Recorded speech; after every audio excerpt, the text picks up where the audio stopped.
Assalamu alaikum. This is Daniel Hussain Zubairi, and today we are going to learn motion from the platform of Noon Academy. तो सबसे पहले तो आप लोगों से अगर हम डिस्कशन करें कि लफ्ज़ मोशन क्या है, तो हम सब जानते हैं फिजिक्स में मोशन इस्तेमाल किया जाता है चलने फिरने को, मूवमेंट के लिए, है ना? लेकिन एक चीज़ जो बुनियादी तौर पे कन्फ्यूज़िंग हो जाती है, वो ये है कि जब हम मोशन के कॉन्सेप्ट को रेस्ट के साथ मिलाकर पढ़ने की कोशिश करते हैं। मैं अपनी गुफ्तगू इस तरह से शुरू कर सकता हूँ कि अगर हम कंसिडर करें, मैं आपसे सवाल करूँ कि right now what is the state in which you are? यानी कि आप पढ़ रहे हैं, ठीक है। तो आप इस वक़्त किस स्टेट में हैं अकॉर्डिंग टू रेस्ट और अकॉर्डिंग टू मोशन? आप मुझे क्या आंसर देंगे कि आप इस वक़्त किस स्टेट में हैं, रेस्ट में या मोशन में? ये मेरा सवाल है। तो इसका जवाब इस तरह से लिया जा सकता है कि हम इस वक़्त क्योंकि पढ़ाई कर रहे हैं, तो एक जगह पे, टेबल पे और कुर्सी के इस्तेमाल को करते हुए बैठ के पढ़ाई कर रहे हैं।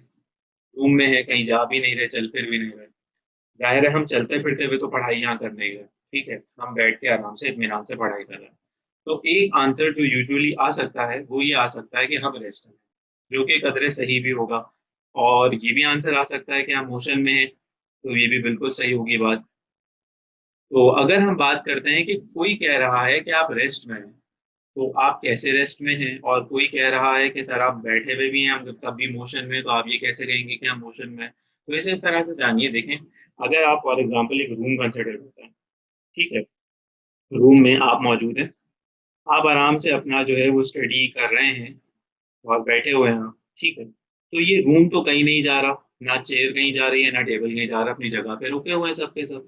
तो हमने कहा कि इस हिसाब से देखा जाए तो आप रेस्ट में, यानी कि अगर हम रूम को कंसिडर करें और आपके इर्द-गिर्द की चीज़ों को कंसिडर करें जिसमें टेबल, चेयर और बुक वगैरह सब शामिल है, सब रूम में है, तो सब रेस्ट में है।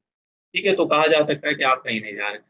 लेकिन अगर हम थोड़ा-सा अपना पर्सपेक्टिव बड़ा करें और हम थोड़ा बहुत बड़ी पिक्चर के हिसाब से देखें, तो ये रूम जिस दुनिया में है, वो दुनिया पूरी की पूरी चल रही है। ये मानते हैं हम कि वो मूवमेंट में है।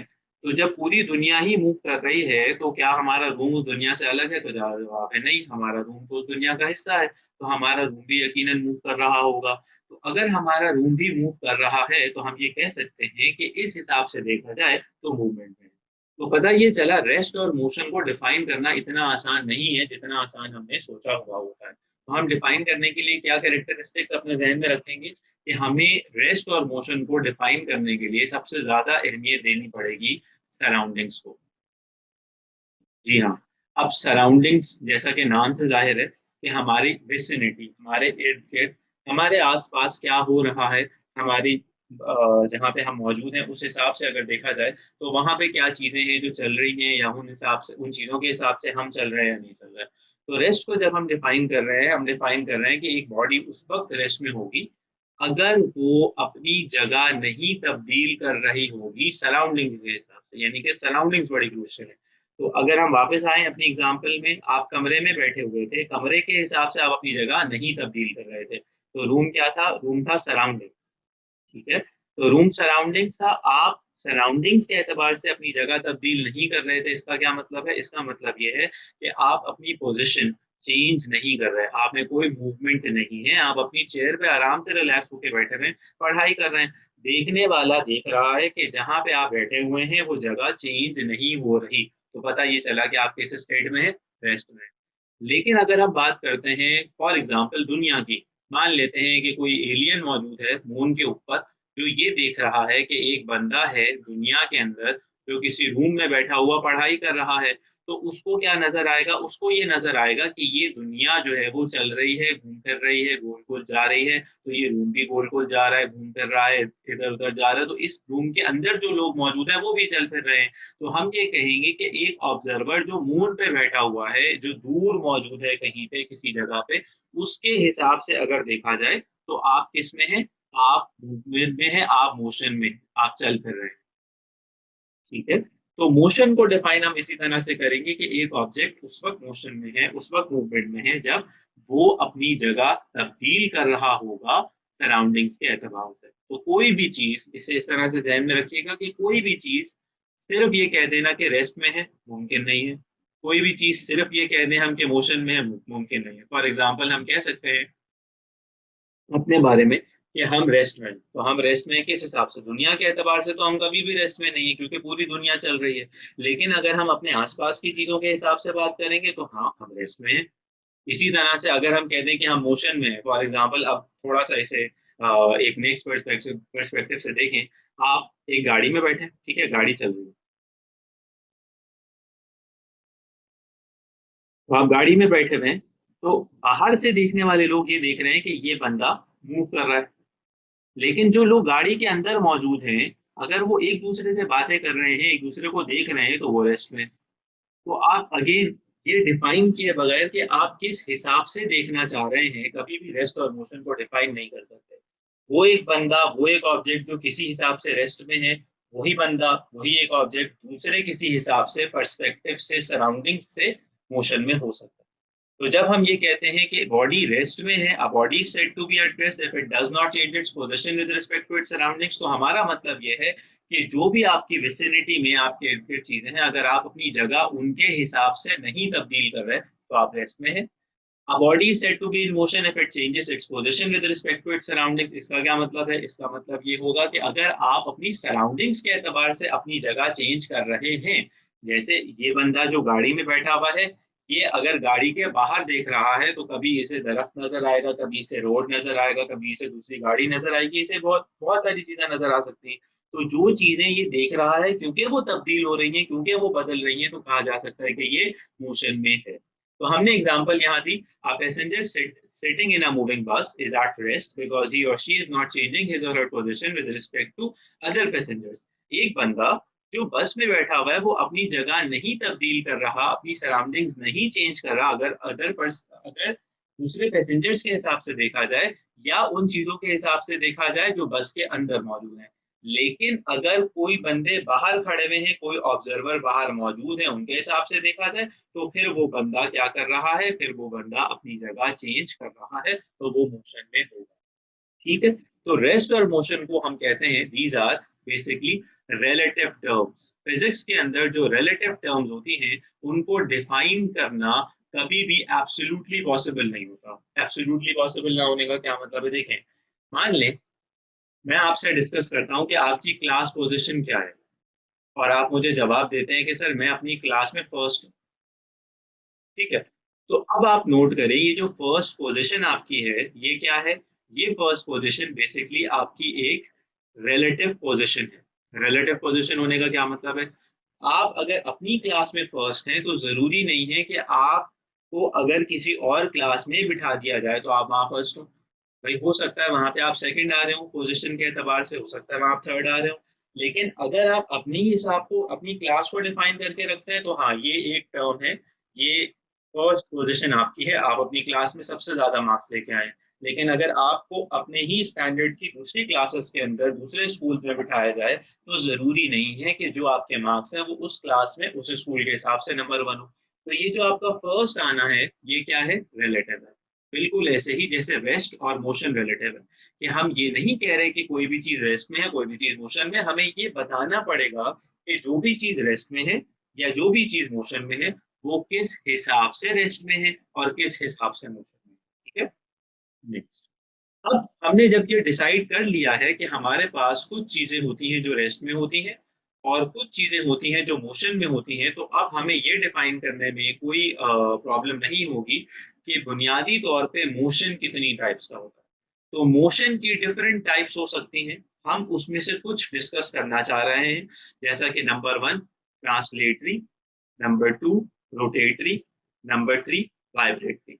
और मैं उम्मीद करूंगा कि इस लेक्चर के एंड में आपको ये बात समझ में आ जाए कि translational motion, rotational motion, vibrational motion की डेली लाइफ एग्जांपल्स क्या क्या हैं। तो स्टार्ट करते हैं। नंबर वन, जब हम बात कर रहे हैं ट्रांसलेटरी मोशन की, तो हम ये कह रहे हैं कि एक ऑब्जेक्ट अगर as a whole, as a complete body move कर रहा है, किसी एक डायरेक्शन में, तो हम कहेंगे कि उसका मोशन ट्रांसलेशन है। अब इस बात का क्या मतलब है? फॉर एग्जाम्पल, आप इस फिगर में, इस इमेज में आप गाड़ी को देख रहे हैं, तो गाड़ी पूरी की पूरी चल रही है। गाड़ी का जितना हेडलाइट डिस्टेंस ट्रेवल कर रही है उतना टेल लाइट भी डिस्टेंस ट्रेवल कर रही है, जितना फ्रंट टायर डिस्टेंस ट्रेवल कर रहा है उतना बैक टायर डिस्टेंस भी ट्रेवल कर रहा है। और मजीद फोकस इस तरह से किया जा सकता है कि अगर हम ये कह रहे हैं कि ये वाला टायर स्ट्रेट कर्व पे बेंड हो रहा है, तो बेटा पीछे वाला टायर भी बेंड हो रहा है, ये वाला टायर भी बेंड हो रहा है, लाइट की डायरेक्शन भी यही है, पैसेंजर्स की डायरेक्शन भी यही, तो ये पूरा ऑब्जेक्ट एज अ होल एक ही डायरेक्शन में चल रहा है। अब वो डायरेक्शन जरूरी नहीं है कि वो सीधी हो, वो कर्व भी हो सकती है, वो जिगजैग भी हो सकती है, वो कुछ भी हो सकती है। बट फर्क ये पड़ेगा कि वो object completely as a whole एक जगह से दूसरी जगह जाए। तो यहां जब हम कह रहे हैं कि a body moves along a line without any rotation, इस बात का क्या मतलब है? वो ऑब्जेक्ट अपनी जगह पे रोटेट नहीं कर रहा, वो ऑब्जेक्ट रोटेट होते होते आगे नहीं जा रहा, वो ऑब्जेक्ट कलेक्टिवली सीधा सीधा जा रहा है। ये बिल्कुल ऐसे ही है। फॉर एग्जाम्पल, मैं आपसे ये कहता हूँ कि अगर हम इस गाड़ी की बात करें, तो इस गाड़ी के जो टायर्स हैं वो तो रोटेट कर रहे हैं ना, क्योंकि वो अपनी ही जगह पे मौजूद है और वो यूं घूम रहे होंगे क्लॉकवाइज या एंटी क्लॉकवाइज। लेकिन अगर आप नोट करें तो ये जो पूरी गाड़ी है, ये इसके जो पैसेंजर्स हैं, ये गोल गोल घूम के आगे नहीं जा रहे, ये स्ट्रेट लाइन में आगे जा रहे हैं, यानी कि एक पर्टिकुलर स्पेसिफिक डायरेक्शन में आगे जा रहे हैं। तो ऐसा मोशन ट्रांसलेशनल मोशन कहलाता है, जिसमें object completely as a whole सीधा सीधा आगे जा रहा हो। बात समझ में आती है? तो अगर हमें, ये बात आई होप क्लियर हो गई होगी अब तक, कि अगर हमें कोई ऑब्जेक्ट को स्टडी करना है कि वो ट्रांसलेशनल मोशन में, तो हमें ये देखना पड़ेगा कि कंप्लीटली वो ऑब्जेक्ट कहाँ जा रहा है। एक एग्जांपल हमने कार वाली ली, एक और एग्जांपल हम लेते हैं। वो एग्जांपल हम लेते हैं इस मैन के और इस ऑब्जेक्ट की। देखें, ये ऑब्जेक्ट स्ट्रेट लाइन में ऐसे जा रहा है और पूरा का पूरा ऑब्जेक्ट एक साथ जा रहा है। इसी तरह से ये मैन जो इसे धक्का लगा रहा है, ये भी ऑब्जेक्ट है, ये भी एक जगह स्ट्रेट जा रहा है। इसका मतलब ये कि इनका मोशन क्या है? इनका मोशन है ट्रांसलेशनल मोशन। ठीक है।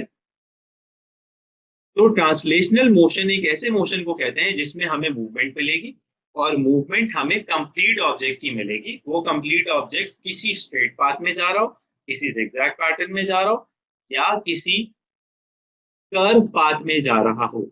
जैसे एक कार है जो आप यहाँ देख रहे हैं, एक कर्व पाथ में मूव कर रही है, तो ये सब के सब ट्रांसलेशन मोशन होंगे। इसकी डेली लाइफ एग्जांपल्स क्या क्या हो सकते हैं? बहुत सारी हो सकती हैं। एक एरोप्लेन जो फ्लाई कर रहा है, फ्लाइंग एरोप्लेन, है ना? आप मूविंग कार, आप मूविंग मैन, बहुत सारी चीजें आ सकती हैं इसके अंदर। ठीक है। तो इस तरह से हमने ट्रांसलेशनल मोशन को अपने डिफाइन कर दिया। फिर हम थोड़ा सा और अगर गौर करें, तो हम ट्रांसलेशन मोशन की भी डिफरेंट मोशंस को कैटेगराइज कर सकते हैं। ट्रांसलेशन के अंदर, क्योंकि हमने ये डिफाइन किया है कि कोई स्ट्रेट या कर्व पाथ हो, तो सबसे पहली चीज तो हम यहीं से इसकी टाइप्स को आइसोलेट कर सकते हैं। एक ऐसा ट्रांसलेशनल मोशन जिसमें कोई ऑब्जेक्ट स्ट्रेट जा रहा होगा, उसे हम कहेंगे लीनियर मोशन।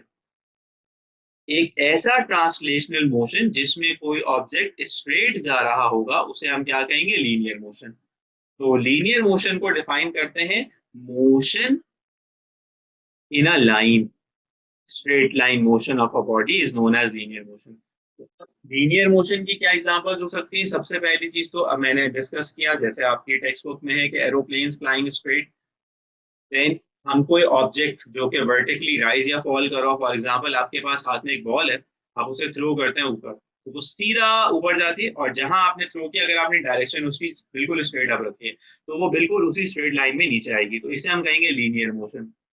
आप कहीं चल रहे हैं, कहीं जा रहे हैं, और आप सीधे रास्ते पे जा रहे हैं, जैसे हमारे पेरेंट्स कहते हैं कि सीधा घर जाना यहाँ से, या सीधा बाजार से कोई चीज लेके वापस आना, इधर उधर अपने दोस्तों में नहीं जाना, कहीं नहीं जाना, तो ये क्या होगा? ये होगा लीनियर मोशन होगा। ठीक है। तो लीनियर मोशन को हम लीनियर क्यों कहते हैं? क्योंकि ये स्ट्रेट लाइन वाला मोशन होगा, इसमें हम कर्व को इंक्लूड नहीं करेंगे, इसमें कोई ऑब्जेक्ट टेढ़ा मेढ़ा नहीं होगा, इसमें ऑब्जेक्ट सीधा जाएगा किसी एक डायरेक्शन। ठीक हो गई बात? देन आते हैं दूसरी पार्ट पे। अगर हम ट्रांसलेशनल मोशन का कर्व वाला डेफिनेशन को ले लें, कर्व वाली डेफिनेशन ले लें, तो ट्रांसलेशनल मोशन में जो कर्व वाली बात थी वो क्या थी? कि आपका कोई ऑब्जेक्ट अगर कर्व भी फॉलो कर रहा है तो वो भी ट्रांसलेशन मोशन में होगा। तो इससे हमें समझ में आएगा कि कोई ऑब्जेक्ट अगर सर्कुलर मोशन को फॉलो कर रहा है, कोई ऑब्जेक्ट अगर गोल घूम रहा है। अब यहाँ पे आके थोड़ा सा हमें इसको डिटेल में समझना पड़ेगा। देखिए एक गाड़ी है फॉर एग्जाम्पल, वो एक राउंड अबाउट पे टर्न लेती है, ठीक है, और फिर एग्जिट करती है। तो अगर वो राउंड अबाउट पे टर्न लेके उसको एग्जिट करती है, तो नोट करें गाड़ी का जो पाथ है वो क्या है, वो है सर्कुलर पाथ। उसने फॉलो किया है सर्कुलर मोशन, ठीक है। तो ये किस कैटेगरी में आएगा, ये ट्रांसलेशनल कैटेगरी में आएगा। लेकिन एक बात ध्यान में रखिएगा, फॉर एग्जाम्पल एक बॉल है, बॉल अपनी जगह पे रोल करती है, इसे रोल करना, ये रोल करना सर्कुलर मोशन में नहीं आएगा। एक ऑब्जेक्ट किसी सर्कल के पाथ के ऊपर चल रहा हो, किसी सर्कुलर पाथ में ट्रेस आउट कर रहा हो अपना मोशन, उसे हम कहेंगे सर्कुलर मोशन। हम एक ऑब्जेक्ट के एक ही एक्सिस के ऊपर घूमने को सर्कुलर मोशन नहीं कहेंगे, इसको ज्यादा तफसील से हम रोटेशन के अंदर देखेंगे। लेकिन अभी सर्कुलर मोशन को समझने के लिए आपके पास जो बेस्ट एग्जांपल है वो किसकी है, कि एक कार है या एक साइकिल है जो गोल घूम रहा है। इसी तरह से हम कहते हैं अर्थ रिवॉल्व्स अराउंड सन, अर्थ का मोशन भी एक सर्कुलर मोशन है। इसी तरह से हम कह सकते हैं मून रिवॉल्व्स अराउंड अर्थ, तो मून का मोशन भी एक सर्कुलर मोशन है। हम मुसलमान अल्लाह ताला के घर का तवाफ करते हैं, तो हमारा मोशन भी एक सर्कुलर मोशन होगा, ठीक है। तो ये सारे के सारे एग्जांपल्स हो जाएंगे सर्कुलर मोशन के। थर्ड कैटेगरी जो ट्रांसलेशन मोशन की आएगी, उसमें क्या आएगा, उसके अंदर नोट करें, जैसे हम ट्रांसलेशनल मोशन को स्टडी कर रहे थे, तो ट्रांसलेशनल मोशन में हमने कहा था कि कोई ऑब्जेक्ट या तो स्ट्रेट जा रहा होगा, या फिर वो कर्व मोशन को फॉलो कर रहा होगा, ठीक है। तो स्ट्रेट वाले से हमने कहा कि उसकी डेफिनेशन आ जाएगी लीनियर मोशन में, कर्व वाले से हमने कहा कि उसकी डेफिनेशन आ जाएगी सर्कुलर मोशन में। लेकिन अब हम ये कह रहे हैं कि उसकी डायरेक्शन फिक्स ही नहीं है, हैप्पैज़ार्ड सी है, जिगजैग सी है, जैसा कि आप यहाँ देख रहे हैं। ये मैंने एग्जांपल कोट की है किसकी, ये मैंने एग्जांपल कोट की है ब्राउनियन मोशन की। तो जो लोग साइंस पढ़ते हैं वो सब लोग जानते हैं कि ब्राउनियन मोशन क्या होता है। ब्राउनियन मोशन होता है continuous rapid zigzag motion, continuous rapid zigzag motion.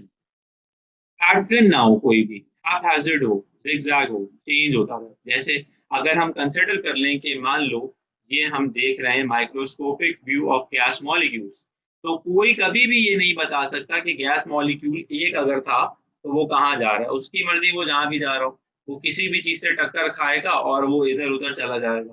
तो जहां पे भी जा रहा हो अनडिफाइंड मोशन हो, सीधा जा रहा हो, यहाँ किसी चीज से टकराए यूं चला जाए, यहाँ किसी चीज से टकराए यूं चला जाए, तो ये क्या कहलाएगा, ये कहलाएगा रैंडम मोशन। टर्म रैंडम कहते ही हम अनडिफाइंड को हैं, जिसमें हमें पता ना हो कि क्लैरिटी के साथ एक चीज होने क्या वाली है, करने क्या वाली है, अभी क्या होगा आगे, अनडिफाइंड हो, ठीक है। तो हम कहते हैं इसकी प्रैक्टिकल एग्जांपल क्या मिलती है, फॉर एग्जांपल आप एक इंसेक्ट की बात करें, इंसेक्ट जब भी चल रहे होते हैं, जैसे आंट्स चल रही होती है, कोई कॉकरोच चल रहा होता है, तो उसको पता नहीं होता कि वो किधर जा रहा है, वो जाता रहता है, बस सेंस करता है और वो जाते रहते हैं। हाँ, उनको ये जरूर पता होता है कि यहाँ पे उनका फूड है, यहाँ पे उनके लिए डेंजर है, तो वो उस जगह को जाने से अवॉइड करते हैं। लेकिन उसके अलावा भी जगहों को एक्सप्लोर कर रहे होते हैं कि क्या है क्या नहीं है, आगे हमारे पास बॉल तो नहीं है, पानी तो नहीं गिरा हुआ, तो रैंडम मोशन होगा, ठीक है। इसी तरह से जो डस्ट पार्टिकल्स हैं या स्मोक पार्टिकल्स हैं, उनका मोशन भी क्या होगा, उनका मोशन भी रैंडम मोशन। अभी हम अगर इसको सम अप करें, तो हमने अभी तक सिर्फ तीन बातें पढ़ी है। नंबर वन, एक ये कि ट्रांसलेशन मोशन एक ऐसा मोशन होता है जिसमें object as a whole move करता है। Number two, translation motion linear भी हो सकता है, ट्रांसलेशन मोशन सर्कुलर भी हो सकता है, और ट्रांसलेशन मोशन रैंडम मोशन भी हो सकता है। ठीक हो गई बात। अब क्योंकि हम आए हैं दूसरी टाइप्स ऑफ मोशन में, तो सेकंड पे हम डिस्कस करना चाह रहे हैं रोटेटरी मोशन। यहाँ पे आके अब आपकी जो कंफ्यूजन है सर्कुलर मोशन वाली, वो और मजीद क्लैरिटी के साथ क्लियर हो जाएगी और अंडरस्टैंडेबल हो जाएगी। रोटेटरी मोशन को रोटेटरी मोशन क्यों कहते हैं, क्योंकि हम इसमें कंसिडर कर रहे होते हैं एक ऑब्जेक्ट का गोल घूमना, लेकिन उसके अपने ही एक्सिस में। जिसमें हम एक एग्जांपल ले रहे हैं स्पिनिंग टॉप।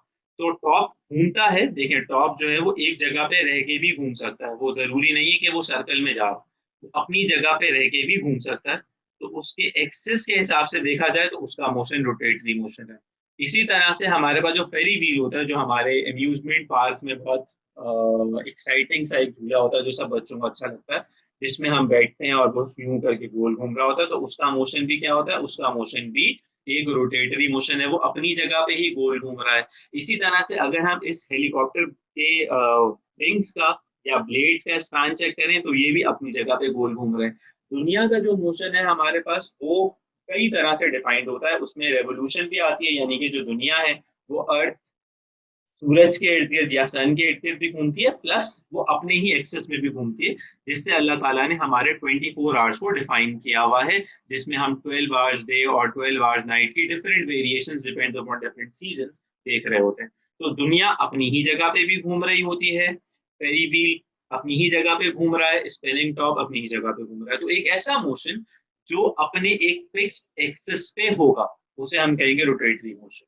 ठीक है, तो सर्कुलर मोशन और रोटेटरी मोशन को अगर हम यहाँ पे थोड़ा सा कंपेयर कर लें तो रोटेटरी मोशन में जरूरी नहीं है कि जो ऑब्जेक्ट रोटेट कर रहा है वो सर्कुलर पाथ में रोटेट कर रहा हो, वो टेढ़ा मेढ़ा भी जा सकता है। अब ये जो टॉप है ये जरूरी थोड़ी है कि ये गोल गोल घूम रहा हो, ये सीधा भी जा सकता है, ये जाके किसी को लग भी सकता है, चोट भी लग सकती है इससे। इसी तरह से अगर आप नोट करें ये जो हेलीकॉप्टर है ये क्या सिर्फ हमेशा एक ही लाइन में ऊपर जाता रहता है, नहीं, ये इधर उधर भी जाता है, आगे पीछे भी जाता है, टेढ़ा मेढ़ा भी होता है, लेकिन इसके जो विंग्स हैं, जो इसके ब्लेड्स हैं, वो हमेशा सर्कुलर मोशन में रहते हैं।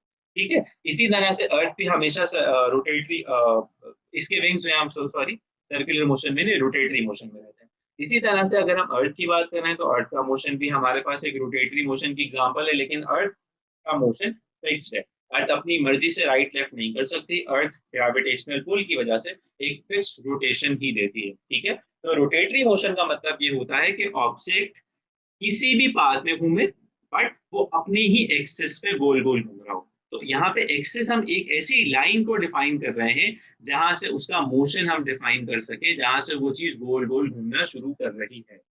लेकिन सर्कुलर मोशन में जरूरी नहीं है कि चीज गोल घूम रही हो। जैसे गाड़ी है, अगर वो राउंड अबाउट पे या किसी कर्वेचर पे टर्न ले रही है तो इसका मतलब ये हरगिज नहीं है कि गाड़ी गोल गोल गोल गोल घूम रही है, गाड़ी एक सर्कुलर रास्ते पे चल रही है। ठीक है, तो इसका मतलब होगा कि सर्कुलर मोशन में ऑब्जेक्ट का खुद रोटेट होना जरूरी नहीं है, बट ऑब्जेक्ट का किसी सर्कुलर पाथ में चलना जरूरी है।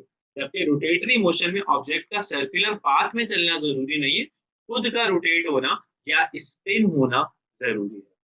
ठीक है, नेक्स्ट, तो ऑसिलेटरी मोशन की बात करते हैं या वाइब्रेटरी मोशन की बात करते हैं, तो ऐसा मोशन जो बिटवीन टू फिक्स पॉइंट्स हो, दो फिक्स पॉइंट्स के बीच में होने वाला कोई भी मोशन क्या कहलाएगा, रोटेटरी मोशन कहलाएगा या वाइब्रेटरी मोशन कहलाएगा या टू एंड फ्रो मोशन कहलाएगा।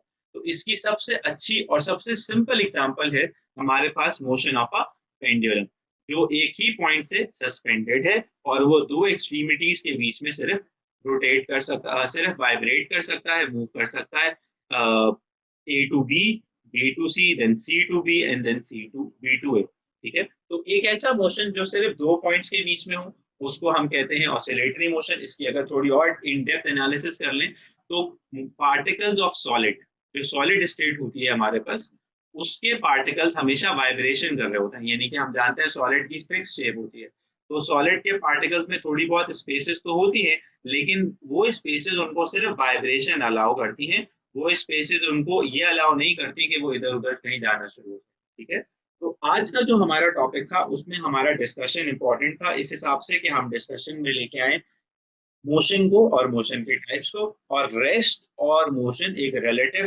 कॉन्सेप्ट को हमने आज स्टडी किया। तो आज के लेक्चर में हमने मोशन को डिस्कस किया, फिलहाल हम इतना ही रखते हैं, बाकी लेक्चर्स में इंशाल्लाह ताला हम नेक्स्ट क्लासेस में कंटिन्यू करेंगे। टिल देन टेक केयर, अल्लाह हाफिज।